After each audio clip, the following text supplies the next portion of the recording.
வணக்கம் மக்களே, GK tax அன்புடன் வரவேற்கிறேன். இந்த வீடியோவில் என்ன பார்க்க போகிறோன்னா, பிரதீப் போட்ட ட்வீட்டு தான். பிரதீப் மாயாவுக்காக ஒரு ட்வீட் போட்டிருக்காரு. அதில் என்ன போட்டிருக்காருன்றதை தான் பார்க்க போகிறோம். வாங்க பார்க்கலாம். ஹாய் மாயா, லைஃப்லாம் எப்படி போகுது? நீ நல்லா இருப்பேன்னு தெரியும். Just wanted to say that the cost of my friendship is 50 lakh. நான் அவ்வளோலாம் ஒர்த் இல்லைன்னு நீ நினச்ச. I understand. It was nice playing with you. Checkmate அப்படின்னு சொல்லி போட்டு ஒரு ட்வீட் போட்டிருக்காரு. அதாவது நான் இதில் பிக் பாஸ் வின்னர் ஆகிறதுக்கு தகுதி இல்லைன்னு நீ நினச்ச.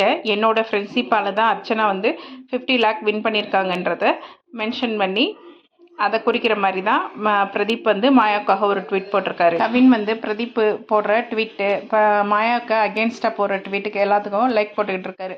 அதாவது பிரதீப்புக்கு ரெட் கார்டு கொடுத்தோடனே அவர் சோஃபாவில் அமைதியாக உட்காந்துருப்பார் இல்லையா, பின்னாடி அந்த பில்டிங் கேங் பிளான் போட்டுக்கிட்டு இருப்பாங்க, அதுக்கு ஒரு லைக் கொடுத்துருக்காரு. அது மட்டும் இல்லாமல் விஷ்ணு வெளியே வந்ததுக்கப்புறம் மாயாவுக்கு அகேன்ஸ்டாக என்னென்னலாம் ட்வீட் வருதோ அது எல்லாத்தையும் ஓப்பன் பண்ணி ஹார்ட், அதாவது லைக் போட்டுக்கிட்டே தான் இருக்கார். வெளியே வந்தோம் இவங்க 2 பேரும் அந்த பிரச்சனையை கண்டினியூ பண்ணிக்கிட்டே தான் இருக்காங்க. அப்புறமா விசித்ரா, மாயா, நிக்ஷன் அண்ட் பூர்ணிமா இவங்கெல்லாம் பிக் பாஸ் கிட்ட வெளியே வந்ததுக்கப்புறமா மீட் பண்ணியிருக்காங்க.